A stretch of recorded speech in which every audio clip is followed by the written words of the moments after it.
The murder of a British citizen, David Haines, at the hands of the Islamic State has drawn sharp responses from around the world. For complete coverage of the latest developments, we start with CCTV's Oliver Barrat in London. Oliver, this latest act has enraged Prime Minister David Cameron.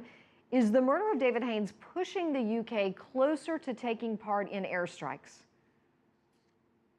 Susan, it's beginning to look and sound rather like that. As you say, very strong words from David Cameron indeed, but still not a huge amount of detail from the British Prime Minister on what exactly that action might look like. What hunting down, as he puts it, IS or ISIS or ISIL may indeed mean in terms of military action, if any. Up until now, of course, the UK position has really been to support US airstrikes, but not be involved in them, not to participate in airstrikes in Iraq or indeed in Syria, and to provide support to the fight against ISIS in other ways. Britain will be very encouraged to hear some of the signs of Middle Eastern countries joining the coalition in the fight against the Islamic State. But David Cameron, as he's been strongly condemning the actions of the Islamic State, has been clear to separate out that condemnation from ideas about religion.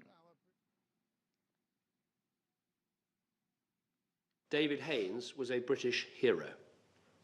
The fact that an aid worker was taken, held and brutally murdered at the hands of ISIL sums up what this organisation stands for.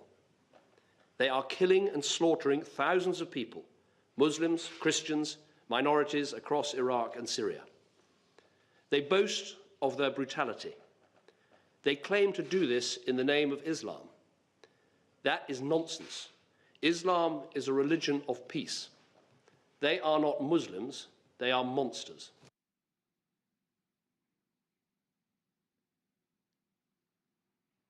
So, Susan, you can see very strong words from David Cameron in terms of condemning ISIS. Now the world is watching to see exactly what he does next. Oliver, what is your opinion regarding public opinion in the UK? Would it support military intervention in Syria and Iraq?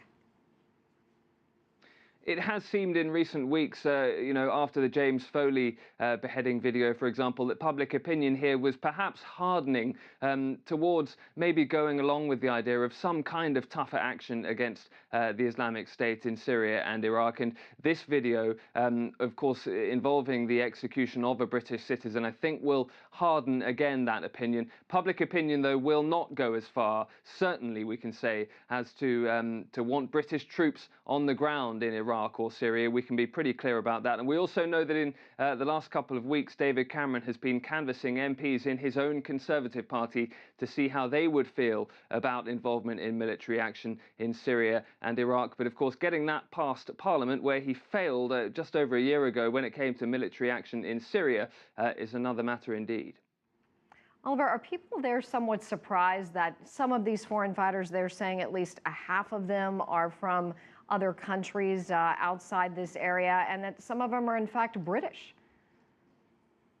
Many of them are in fact British. The police here believe that around 600 fighters may have travelled from Britain to fight with the Islamic State in Syria and Iraq, and those numbers have been rising in recent months. The arrests related to people trying to travel abroad to Syria and Iraq have continued to go up as well. The police desperately trying to get on top of this problem in any way that they can. They've been calling out for the community, in particular the Muslim community, to try and help them in identifying people who might be planning to travel to fight with the Islamic State. But yes, absolutely, people here have been shocked, and shocked over and over again now as we see these videos with what appear to be Britons involved in the executions of citizens in Syria and Iraq. Oliver Barrat, thank you so much for that.